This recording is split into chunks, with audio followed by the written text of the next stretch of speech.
Bismillahirrahmanirrahim. Assalamualaikum warahmatullahi wabarakatuh. Alhamdulillahirabbil alamin, wassalatu wassalamu ala asyrafil anbiya'i wal mursalin, sayyidina wa habibina wa syafi'ina wa maulana Muhammadin wa ala alihi wa sahbihi wa sallim ajmain. Qala Allah Ta'ala fil Qur'anil Karim, a'udzu billahi minasyaitonir rajim. Bismillahirrahmanirrahim. Subhanaka la ilma lana illa ma 'allamtana innaka antal alimul hakim. Shadaqallahul azim. Yang saya hormati dan yang saya muliakan, hadirin sekalian, bapak-bapak, ibu-ibu jamaah salat zuhur yang dirahmati Allah Subhanahu wa taala. Alhamdulillah, kita bersyukur pada siang hari ini kita bertemu kembali melaksanakan sholat zuhur berjamaah, dan kita kembali bertemu dalam taklim Kamis siang. Sebagaimana biasa saya menyampaikan kajian Qasasun Minas Sunnah, kisah-kisah dari sunnah, dan beberapa cerita, beberapa kisah yang kita ambil dari hadis Nabi ini terkait dengan judul As-Salatu Kaffaratun Lidz-Dzunub, salat sebagai penghapus dosa dan kesalahan yang kita lakukan. Bermula dari sebuah hadis, ya, cerita yang disampaikan oleh sahabat Anas bin Malik radhiyallahu anhu. An Anasin radhiyallahu anhu qala, sahabat Anas bercerita, kata Anas bin Malik, jaa rajulun ilan Nabi sallallahu alaihi wasallam, ada seorang yang datang menemui Nabi sallallahu alaihi wasallam. Begitu berjumpa dengan Nabi, dia berkata, ya Rasulullah, asabtu haddan fa'aqimhu alayya. Wahai Nabi, aku baru saja melakukan perbuatan dosa, aku baru melakukan pelanggaran Nabi. Fa'aqimhu alayya, maka berikan aku hukuman. Di cerita ini sahabat dia mengaku dia bikin dosa, gitu kan. Nanti hadirin rahimakumullah, apakah kalau kita bikin dosa harus ngaku? Kesalahan ada dua, ya. Yang namanya dosa ada dua, dosa kepada Allah dan dosa kepada manusia. Salah ada dua, salahnya dengan Allah dan salahnya kepada manusia. Jadi dari sisi kita salahnya sama siapa, maka terbagi dua, salahnya kepada manusia dan salahnya kepada Allah. Kalau salahnya kepada Allah, kalau ingin taubat, caranya tiga: berhenti, menyesal, yang ketiga apaan? Jangan diulangi. Apa contohnya? Orang dulu dia pernah meminum minuman keras, dia pernah berzina, dia pernah meninggalkan sholat. Kalau ingin taubat gimana caranya? Ya udah, berhenti, menyesal, jangan diulangin. Maksudnya nggak usah ngaku gitu. Maksudnya apakah orang kalau pernah minum minuman keras, dia pernah berzina harus ngaku, hadirin? Pak Ustadz, saya dulu pernah berzina Pak Ustadz. Kata Pak Ustadz, di mana tempat? Kacau juga Ustadz nih. Gimana Pak? Artinya kalau nggak usah ngaku, nggak usah. Kalau salah sama Allah, tobatnya gimana? Udah berhenti, menyesal, jangan diulangi. Orang pernah minum minuman keras, mau tobat gimana? Udah berhenti, menyesal, ya, jangan diulangi begitu. Dulu kita pernah nggak sholat, gimana tobatnya? Ya udah, sekarang kita sholat, jangan tinggalin lagi sholat gitu. Apakah perlu kita ngaku-ngaku di profil gitu kan? Mungkin di Facebook, di Twitter gitu kan? Dulu pernah nggak sembahyang 20 tahun, gitu kan? Seorang yang sudah tobat, gitu kan? Dulu pernah minum minuman keras, gitu kan? Pernah berzina 3 kali, gitu kan? Tapi sekarang udah tobat. Gak usah, ya ngapain kita cerita. Jadi kalau salah sama Allah, kan salah ada dua, salah kepada Allah, salah kepada manusia.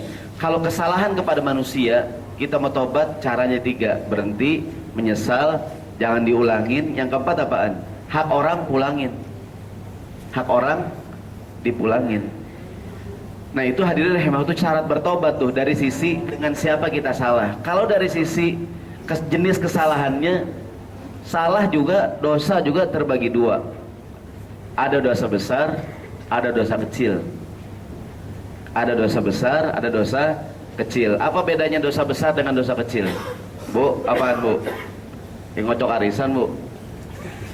Apa beda dosa besar sama dosa kecil? Ayo pernah ngobrol. Apa bedanya hadirin? Dosa besar apaan B? Dosa kecil Kak?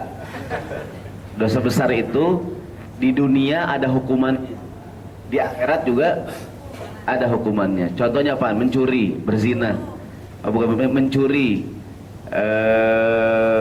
minuman keras, membunuh. Di dunia orang membunuh, ada nggak hukumannya? Ada, di kisos, ya kan? Kalau dia membunuh dan dia tidak bertobat, di akhirat hukumannya masih ada nggak? Masih ada.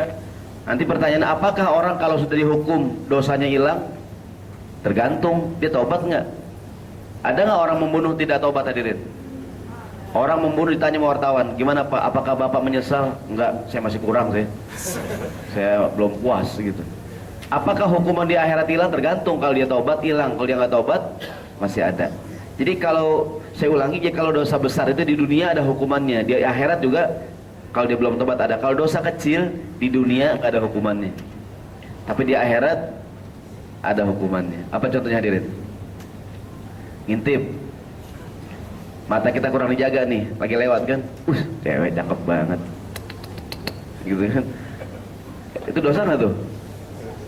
Udah ya, dosa biar jelas. Memandang yang mata kurang dijaga gitu kan, kuping kurang dijaga, mungkin segala macam kan, kita perasaan gitu kan.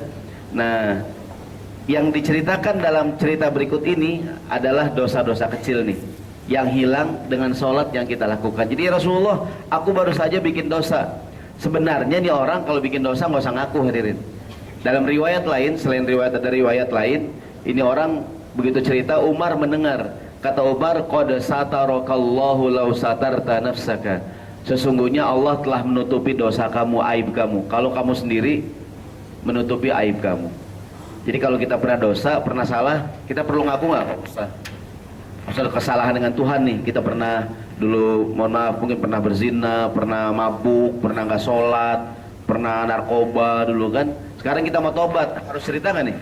Oh, harus cerita. Mungkin dalam agama lain ada nggak orang bikin dosa ngaku? Ada bilik pengakuan dosa kan? Saya begini, saya begitu. Ntar kata tokoh agamanya, udah kamu bayar 1 juta untuk menebus dosa. Enak banget orang kaya nggak ada dosanya kan? Kalau dia salah dia bisa tebus dosanya tuh. Kita kembali, ya Rasulullah, aku baru saja melakukan perbuatan dosa. Belum sempat dijawab, kemudian wahadaratis sholatu, datanglah waktu sholat, udah azan. Karena datang waktu sholat, Nabi belum jawab. Fasalla ma'a Rasulillah sallallahu alaihi wasallam. Kemudian ini orang sholat bersama Nabi sallallahu alaihi wasallam. Falamma qada sholata, begitu selesai sholat, dia masih penasaran nih. Kembali dia bertanya, Rasulullah, inni asabtu haddan, wahai Nabi, aku bikin dosa. Fa'akim fiyya kitabullah, tegakkanlah hukum Allah kepadaku. Faqala, kemudian Nabi bertanya, kata Nabi, hal hadarta ma'ana sholat. Tadi kamu ikut sembahyang nggak sama kita? Tadi kan adzan, sholat kita rame-rame. Hal hadarta ma'ana sholat, apakah tadi kamu ikut sholat bersama kita? Faqala, ini orang menjawab, na'am, ikut Nabi. Faqala Rasulullah SAW, kemudian Rasulullah bersabda, qad ghafara laka au qad ghufira laka, sungguh dosa kamu sudah diampunin sama Allah Subhanahu wa taala. Muttafaqun alaih. Ini hadirin rahimakumullah, cerita yang sebagai pembuka kajian kita, judulnya as-sholatu kaffaratun lidzunub. Salat sebagai penghapus dosa. Mudah-mudahan salat zuhur yang tadi kita lakukan menghapuskan dosa dan kesalahan kita. Amin ya. Maka oleh karenanya kalau salat yang benar gitu, supaya dosa kita diampunin sama Allah Subhanahu wa taala. Dosa yang mana hadirin? Dosa-dosa yang kecil tuh. Sebab kalau dosa besar dia tidak hilang kecuali kita taubat sama Allah. Bagaimana cara bertobat? Yang tadi tuh, berhenti, menyesal, jangan diulangi. Kalau dengan manusia, berhenti, menyesal, jangan diulangi. Yang keempat apaan? Mengembalikan hak orang lain. Ada yang nyolong sendal, dia mau tobat, gimana caranya? Balikin sendalnya. Jangan ampun-ampun tapi sendal dipakai terus gitu. Udah putus, ganti. Ini kan ganti. Beli di Mall Kota Kasablanka. Sendal yang baru gitu kan. Artinya kalau dengan sholat, dosa apa yang dihapuskan? Dosa-dosa yang kecil. Dari zuhur ke asar, ada nggak hadirin dosa kecil yang kita lakukan? Banyak ya. Dari asar ke maghrib ada nggak tuh? Mungkin mata kita kurang jaga, lisan kita kurang jaga, tangan jahil segala macam gitu kan, iseng. Di kantor kita kerja, ada nggak dosa yang kita kerjain? Ada aja dah, ya kan? Lagi ngaji nih, mungkin nggak bikin dosa? Mungkin kali. Dia dengan ceramah, Ustaz ceramah lama banget Ustaz. Ya kan, gua ngantuk banget nih. Gua gantiin juga nih Ustaz. Ceramah bete banget ya. Ustaz diomelin, dikeselin begitu kan. Nyolong sendal dosa hadirin ya. Ada yang lebih dosa tuh, nyolong sendal imam. Dosanya 2 tuh ya, ya kan?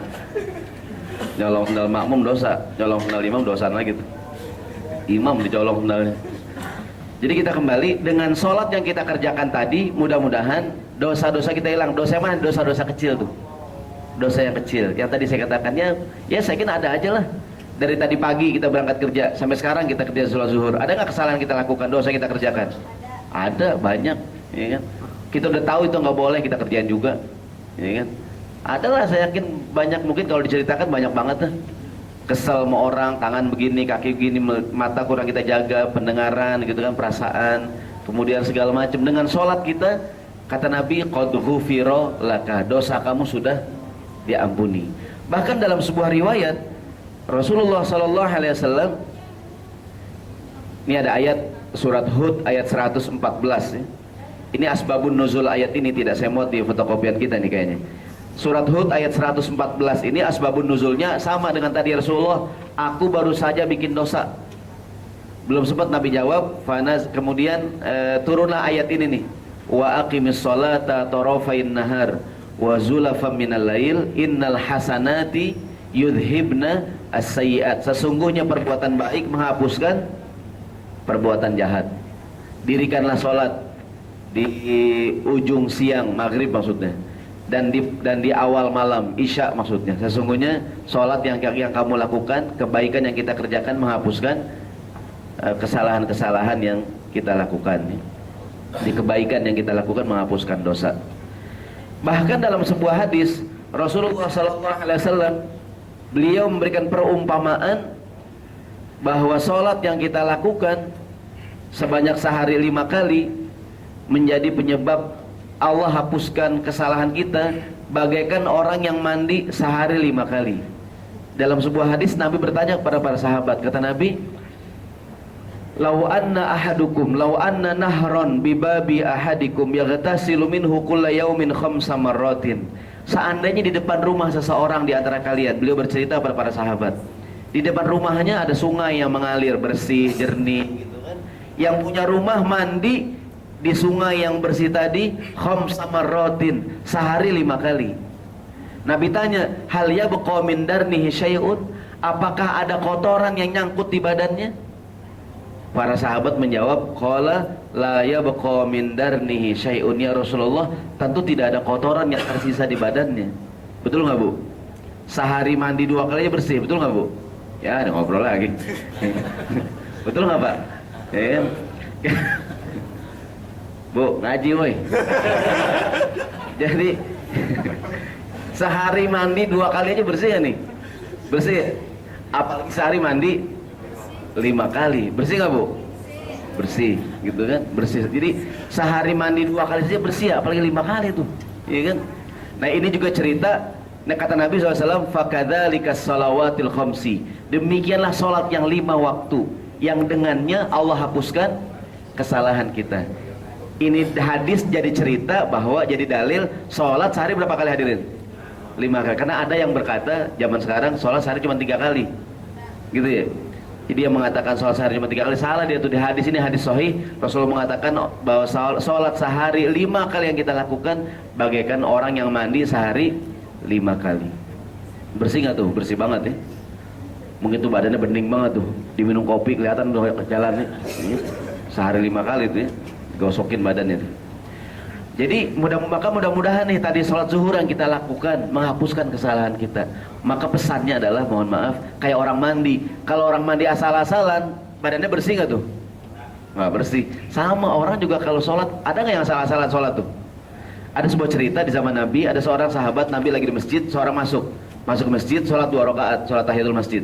Habis sholat, assalamualaikum ya Rasulullah. Kata Nabi, waalaikumsalam. Kata Nabi, sholli fa innaka lam tusolli. Kamu sholat lagi gih, tadi kamu belum sholat. Dia sholat lagi, ngulangin dia. Selesai sholat, dia ketemu Nabi, assalamualaikum ya Rasulullah. Kata Nabi, waalaikumsalam. Dan Nabi berkata, sholli fa innaka lam tusolli. Kamu sholat lagi gih, kamu belum sholat tadi. Dia sholat lagi berkali-kali sampai ya Rasulullah alimni, wahai Nabi, ajarkan aku. Salahnya di mana tadi aku sembahyang? Engkau nyuruh aku sholat lagi gitu kan? Habis sholat dia, assalamualaikum. Kata Nabi, waalaikumsalam. Kamu sholat lagi. Saya sholat, assalamualaikum Rasulullah. Waalaikumsalam. Kamu sholat lagi. Kata Nabi, idza qumta ila sholati fakabbir. Pertama kalau engkau sholat, ucapkan takbir, namanya takbiratul ihram, Allahu Akbar. Takbiratul ihram hadirin hukumnya rukun, tidak boleh ditinggalkan. Yang rukun, yang wajib adalah mengucapkan Allahu Akbar. Ngangkat tangan hukumnya sunnah. Ngangkat tangan boleh, enggak juga enggak apa-apa. Ada orang ngangkat tangan tinggi banget, tapi enggak ada suaranya gitu. Jadi yang rukun apaan? Allahu Akbarnya tuh, biar jelas Allahu Akbar. Ada yang cuman Allah. Lu akbarnya mana akbarnya? Maksudnya mungkin dia karena Allah. Ada yang begitu tuh? Maksudnya Allahu Akbar. Namanya takbiratul ihram. Takbir yang mengharamkan yang tadinya halal jadi haram. Ngomong sebelum sholat boleh nggak? Habis sholat pas takbir nggak boleh. Makan sebelum takbir boleh nggak? Boleh. Kalau udah takbir, apa yang namanya disebut takbiratul ihram. Takbir yang mengharamkan. Dengan dia takbir, makan jadi haram, minum jadi haram, ngobrol nggak boleh. Boleh nggak semuanya ngobrol? Nggak boleh. Kenapa ya semalam Barca kalah 2-1 gitu. Nggak tahu gua. Nggak boleh tuh sembahyang ngobrol begitu. Jawab SMS. Kemarin saya tanya Ustaz, saya umroh. Saya kok Ustaz lagi umroh Ustaz, kok ada orang Arab jawab SMS ya Pak Ustaz ya? Dia lihat orang Arab lagi sembahyang jawab SMS tuh. Saya bilang boleh nggak? Ya nggak boleh. Kok orang Arab boleh Pak Ustaz? Mungkin nggak ngaji kali, ya kan? Artinya saya mohon maaf hadirin. Artinya siapapun orangnya, orang Arab sekalipun kalau nggak belajar agama juga, ya nggak ngerti juga gitu. Nanti dia umroh, dia ngeliat ada orang lagi sembahyang jawab SMS gitu, ya kan? Sedang sholat gitu kan? Boleh nggak tuh? Ya nggak boleh, ya kan? Tapi kalau sekedar matiin boleh, sekedar matiin. Handphonenya bunyi nih, bunyi, boleh nggak dimatiin? Boleh matiin, tapi nggak usah dijawab ya. Asal dipencet aja gitu kan. Yang repot kalau naruh handphone di celana pendek pakai sarung lagi. Itu gimana gitu? Susah tuh ya. Dia pakai celana pendek, pakai sarung, handphone di dalam tuh. Gimana ngambilnya tuh? Kayaknya diangkat. Nah, jadi oleh karenanya tadi begitu, kamu kalau sholat takbir, kalau kamu ruku farka hatta tatma'inna raqyan. Kalau ruku ada tumakninah, tenang, namanya tumakninah, tenang. Seukuran mengucapkan subhanallah begini nih, Allahu akbar ruku. Kata Nabi, idza kunta qa'iman, kamu kalau kamu berdiri ya kan, kum hatta tatma'inna qa'iman, sampai kamu tumakninah berdirinya tegak begini, sami Allahu liman hamidah, gitu kan? Ada nggak orang belum lurus sudah sujud tadi? Sami Allahu liman hamidah, Allahu akbar. Ada nggak tuh? Dia meninggalkan rukun tuh, nggak sah sholatnya tuh, karena tumakninah hukumnya rukun dalam sholat. Jadi sami Allahu liman hamidah, Allahu akbar. Biasa sembahyang Isya jam 11:30 biasanya tuh. Sembahyang Isya 11:30 malam begitu tuh biasanya. Kalau sembahyang Isya udah ngantuk banget tuh. Kayaknya gue banget kayaknya tuh ya. Kalau udah kan sholat Isya kan tunda begitu tuh. Kemudian kata Nabi, kalau kamu sujud sampai benar-benar sujud. Kita kembali oleh karenanya hadirin rahimakumullah, pelajaran pertama, mudah-mudahan sholat kita benar. Kalau sholatnya benar, sholat menghapuskan dosa kita tuh. Dosa dan kesal bagaikan orang yang mandi. Orang juga kalau cuci tangan asal-asalan, tangannya bersih nggak tuh? Enggak. Kalau mandinya asal-asalan bersih nggak tuh? Enggak bersih. Maka mudah-mudahan nanti kalau kita sholat, biar sholatnya baik. Kemudian hadirin rahimakumullah, orang yang melaksanakan sholat akan didoakan oleh malaikat. Rasulullah bersabda, al malaikatu tusalli ala ahadikum madama fi musallahu alladhi shalla fihi ma lam yuhdits. Faqala Allahumma ighfir lahu, Allahumma arhamhu. Jadi kata Nabi, malaikat itu mendoakan salah seorang di antara kita yang sedang sholat dengan syarat yang pertama, madama fi musallahu, selama kita masih berada di tempat kita sholat. Syarat yang kedua, malam yuhdits, selama belum berhadas, belum batal wudunya. Taqulu, malaikat berdoa, Allahumma ighfir lahu, Allahumma arhamhu. Ya Allah, sayangilah dia, ya Allah, ampunilah dia. Sekarang kita nih, kita kan sholat zuhur tadi ya. Kita kan belum pindah, belum keluar dari masjid. Kita masih berada di ruangan kita sholat ya. Yang kedua, kita belum batal, mudah-mudahan, karena saya nggak tahu nih. Ya kan? Jangan-jangan ada yang buang angin dia, gitu kan, dibarengin sama dia daham-daham kan. Nah, selama kita masih di masjid ini nih, kita tadi sholat zuhur dan kita belum keluar, dan selama kita belum batal, kata Nabi, innal malaikata tusolli ala hadikum, malaikat terus mendoakan kita. Doanya, Allahumma ighfir lahu, Allahumma arhamhu. Ya Allah, ampunilah dia, ya Allah, sayangilah dia. Pesannya adalah kalau sholat jangan buru-buru bangun gitu.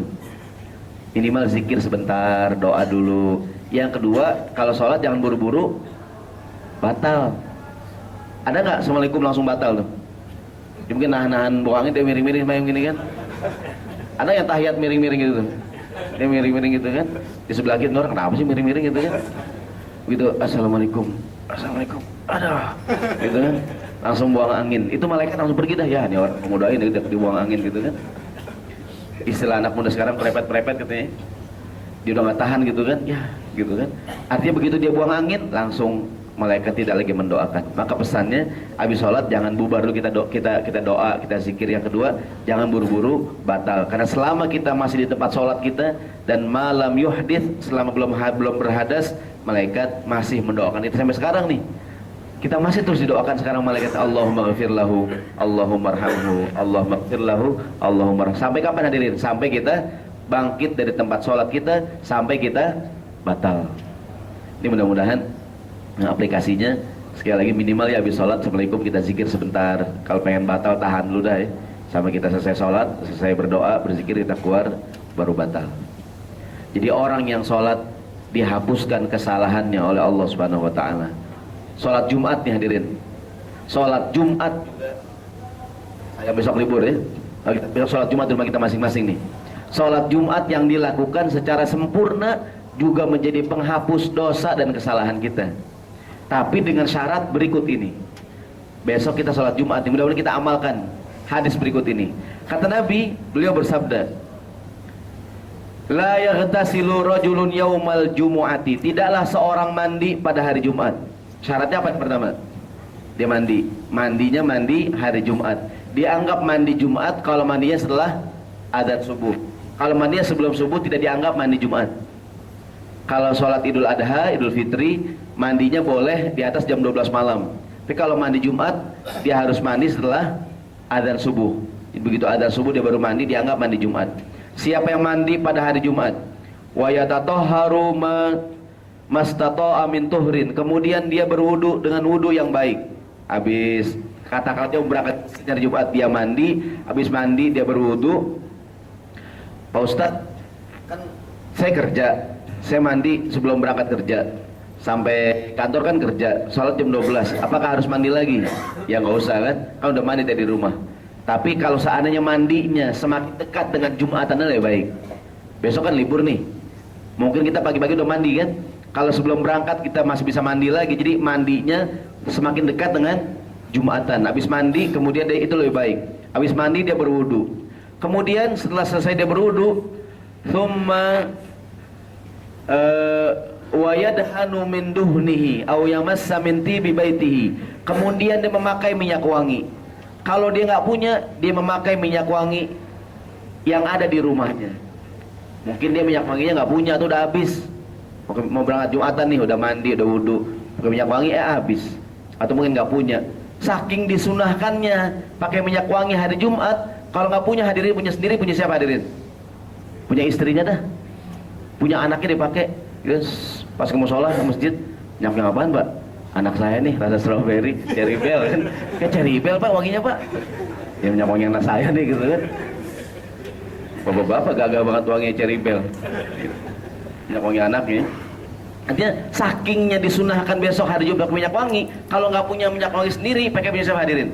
Pakai punya keluarganya tuh. Dia mandi, dia berwudu, dia pakai minyak wangi. Kemudian yakhruju, dia berangkat ke tempat dia sholat.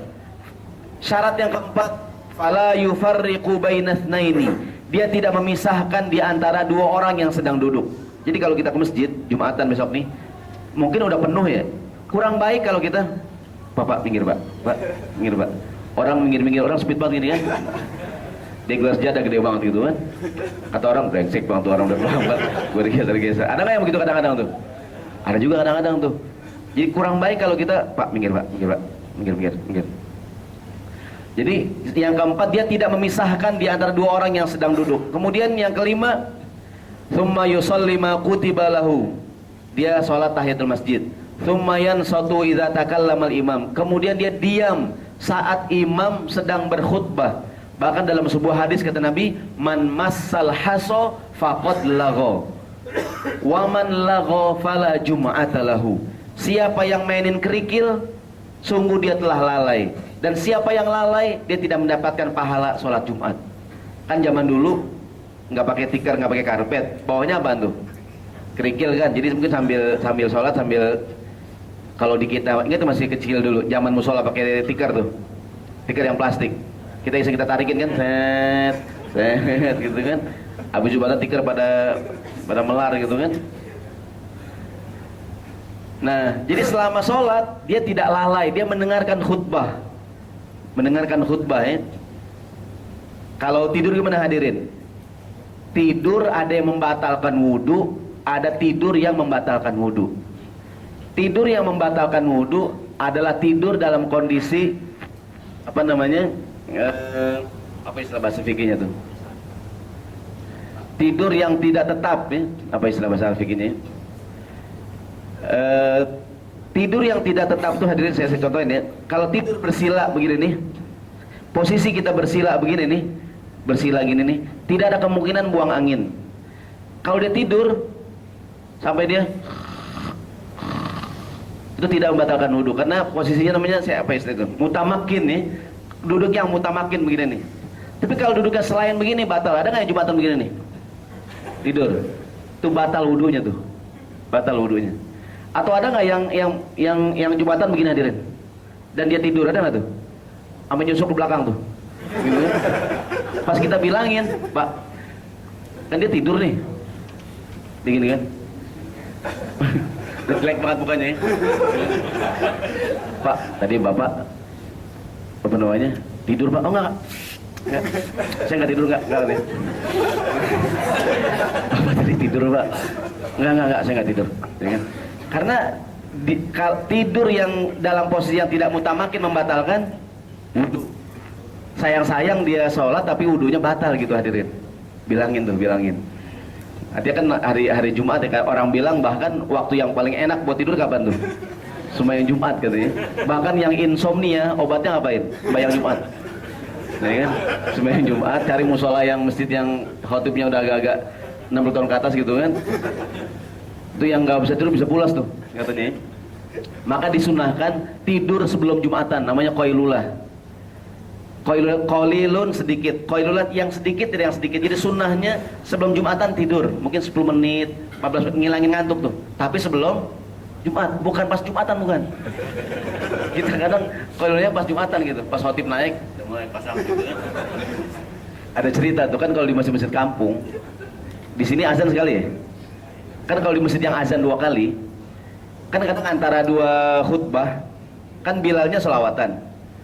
Begitu khotibnya barakallahu kan duduk kan, innahu wal ghafurur rahim kan duduk khotib kan biasanya Bilal selawat kan, Allahumma sholli ala kan. Ini Bilalnya tidur. Sama temennya dibangunin, suruh selawatan, dibangun dia qomat, Allahu akbar, Allah asyhadu an la ilaha illallah. Nah kata khotib, lah kan gue baru sekali khutbah. Kan gue baru sekali katanya. Maka kalau yang tugas Bilal jangan tidur tuh. Jadi saya nggak temennya suruh selawatan, set gitu kan, dibangun langsung pegang mic, Allah akbar, bingung orang di musola di masjid. Itu kisah nyata tuh hadirin nih. Banyaklah cerita-cerita. Ada ustadz lagi khotbah nih, khotbah. Kan dimas angin, terbang di kertas ya. Itu cerita para ustadz ya, ada aja itu. Maka jangan naruh kipas angin di atas mimbar tuh. Ya. Udah itu ustadznya kalau ada kertas nggak bisa ngomong lagi. Terbang kertas ya. Kita kembali jadi Jumatan besok hadirin mendengarkan khutbah tuh. Jadi kata Nabi, man massal haso faqad lahu. Yang mainin kerikil dia telah lalai. Yang lalai tidak mendapatkan pahala Jumatan. Zaman sekarang nggak ada kerikil, nggak ada tikar. Adanya apaan? Handphone. Ada nggak yang lagi Jumatan handphone tuh? BBM-an sama temennya. Lu Jumatan di mana? Khotib gua ngantuk banget. Khotib lu gimana? Sama. Siapa sih nama khotibnya? Itu khotib diomongin gitu kan. Nah jadi hadirin, nah yang begitu tuh dia nggak dapat pahala Jumatan, hanya menggugurkan sholat Jumat kewajiban, tapi tidak mendapatkan pahala tuh. Ada nggak yang Jumatan mainin HP tuh? Ada nggak hadirin? Walaupun zaman sekarang sih mungkin orang baca Quran kan di gadgetnya kan. Cuman kalau udah mulai khotib naik, diapain handphonenya? Matiin dah, matiin. Jadi kata imam hadirin begitu mau sholat kan, habis qomat nih, mohon handphone dimatikan atau di silent. Takbir, handphonenya imam bunyi.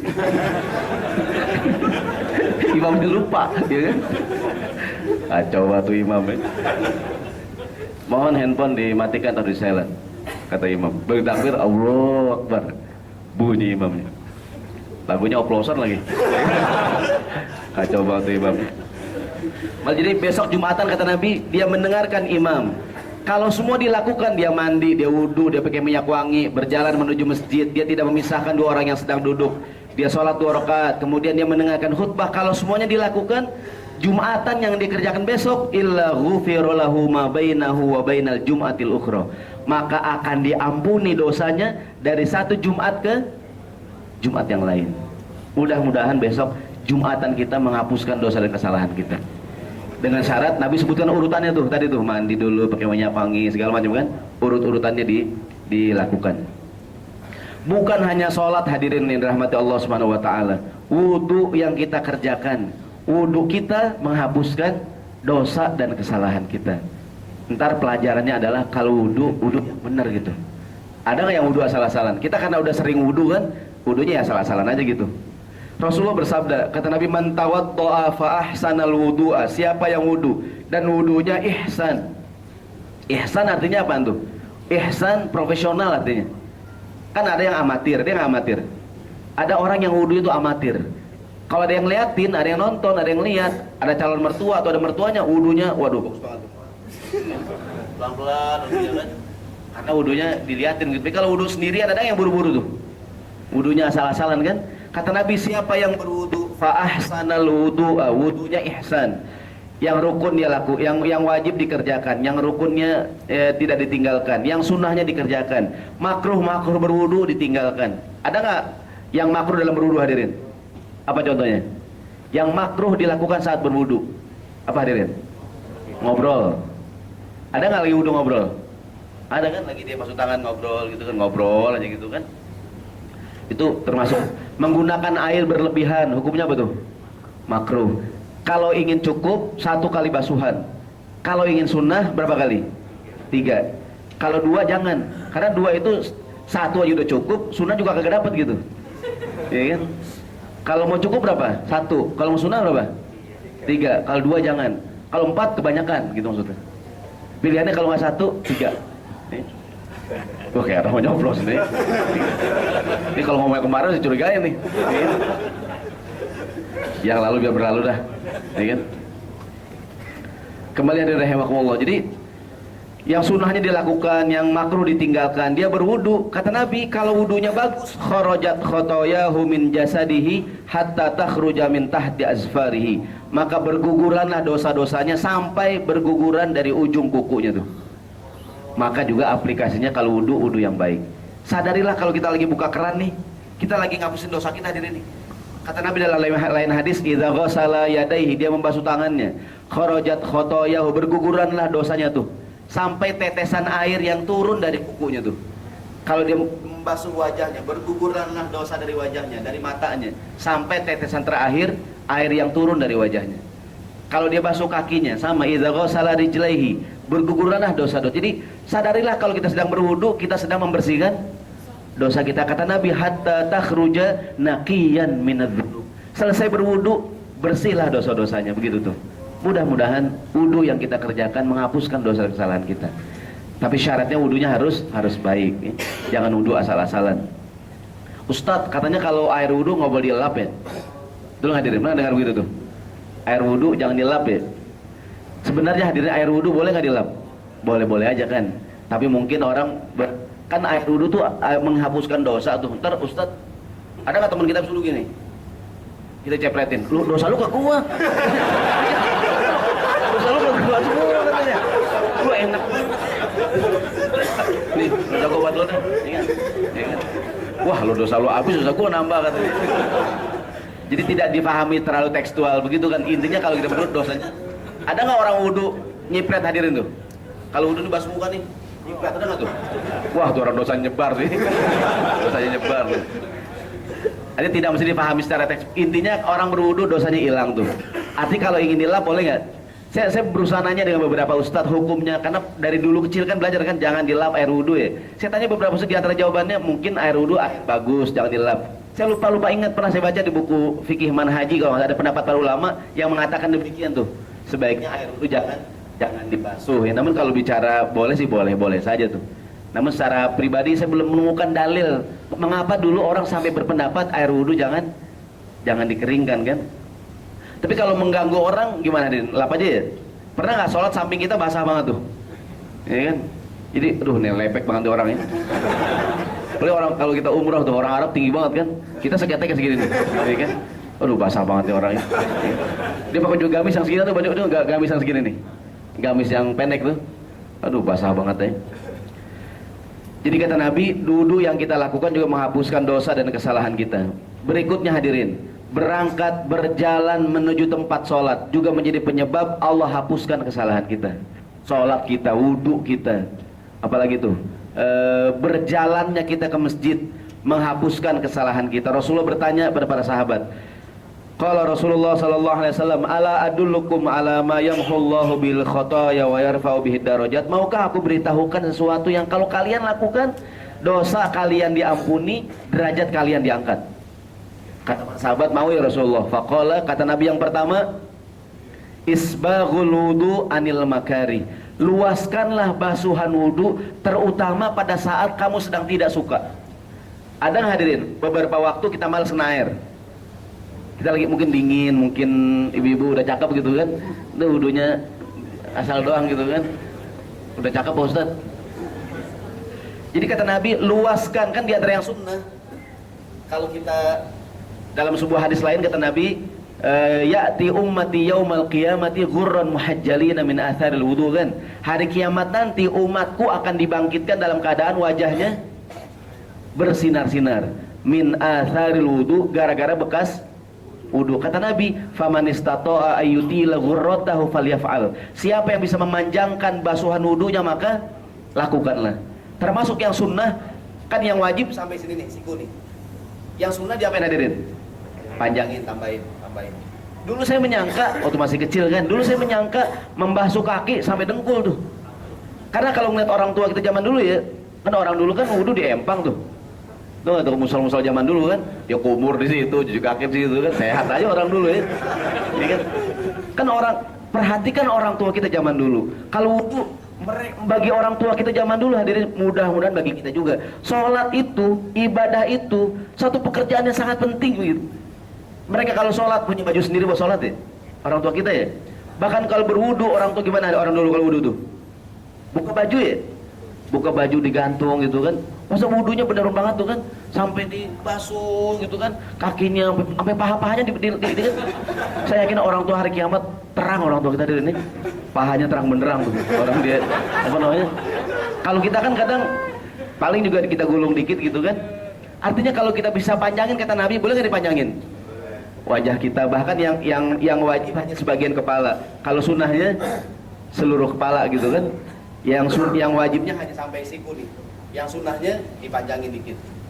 Tangan, kaki dan lain sebagainya tuh. Yang pertama kata Nabi, luaskan basuhan wudu. kalau kita lakukan, dosa kita diampunin, derajat kita diangkat oleh Allah. Yang kedua, kasratul khuta ilal masajid, memperbanyak langkah menuju masjid. Jadi kalau kita ke masjid hadirin, langkah yang pertama menghapuskan dosa kita, langkah yang kedua mengangkat derajat kita. Ustadz, kalau naik lift mana Pak Ustadz? Dia di lift gini, ngapain Pak? Enggak, kata Nabi kan. Artinya nggak usah gitu-gitu banget gitu. Karena ada yang nanya, Ustadz kalau naik motor gimana Pak Ustadz? Ya sama juga dah. Mungkin ban yang depan ngapusin dosa, ban yang belakang gitu ya. Maksudnya nggak usah dipahami secara tekstual. Saya naik eskalator Pak Ustadz. Gini doang kan dia kan. Mau kemana Pak? Mas bayang gitu ya. Oh gitu ya Pak? Ya kata Nabi kan langkah yang pertama gitu kan. Yang nggak usah gitu-gitu banget gitu maksudnya. Bahkan ada kesunahan dalam beberapa sholat, berangkat dari satu jalan pulangnya begitu sunahnya ya. Dan kita pulang dulu depan dulu kan, muter gitu kan. Dari tempat yang lain turun dulu ke bawah ya eskalator ya. Datang naik ke atas. Yang ketiga kata Nabi wantizarus sholatu ba'da sholat, menunggu datangnya waktu sholat setelah melaksanakan satu sholat. Jadi menunggu datang waktu sholat berikutnya setelah selesai melaksanakan ibadah sholat. Hadirin rahimakumullah, sholat kita, wudhu kita, jalan kita, yang kita lakukan ke tempat ibadah menghapuskan dosa dan kesalahan kita. Ini kajian judulnya as-sholatu kafaratun lidzunub. Sholat menghapuskan dosa dan kesalahan kita. Oleh karenanya saya mohon maaf kalau kita merasa ada kesalahan, dosa yang kita lakukan, maka kita semoga dengan sholat kita, wudhu kita dan sebagainya Allah hapuskan kesalahan kita. Oleh karenanya kalau sholat yang baik, kalau wudhu juga wudhu yang baik. Sadarilah kita sedang menghapuskan dosa dan kesalahan kita. Semoga Allah menerima amal ibadah yang kita lakukan. Saya serahkan kepada pembawa acara. Mohon maaf. Assalamualaikum warahmatullahi wabarakatuh. Ya, syukron jazakallah atas tausiahnya Ustaz Syahroni. Mungkin dicukupkan saja sekian. Jika ada pertanyaan offline saja mungkin ya Pak, karena waktu sudah menunjukkan jam 1. Khawatir teman-teman yang lainnya ada kerjaan di kantor. Mungkin gitu aja Ustaz, ditutup dengan doa Ustaz. Kita doa ya. Bismillahirrahmanirrahim. Al-Fatihah. A'udzubillahi Bismillahirrahmanirrahim. Alhamdulillahirabbil alamin. Rahmanirrahim. Maliki yaumiddin. Iyyaka na'budu wa iyyaka nasta'in. Ihdinas siratal mustaqim. Siratal ladzina an'amta 'alaihim ghairil maghdubi 'alaihim waladdallin. Amin. Bismillahirrahmanirrahim. Alhamdulillahirabbil alamin. Allahumma shalli ala sayyidina Muhammad wa ala ali sayyidina Muhammad. Allahumma anfa'na bima 'allamtana wa 'allimna ma yanfa'una. Rabbana zidna ilma warzuqna fahma. Rabbi ja'alna muqimas shalah wa min dzurriyyatina rabbana wa taqabbal du'a. Rabbana taqabbal minna salatana wa siyamana wa qiyamana wa ruku'ana wa sujudana wa tadarru'ana wa tammim taqsirana ya Allah ya arhamar rahimin. Da'wahum fiha subhanakallahumma wa tahiyyatuhum fiha salam wa akhiru da'wahum anil hamdulillahi rabbil alamin. Mohon maaf. Assalamualaikum warahmatullahi wabarakatuh.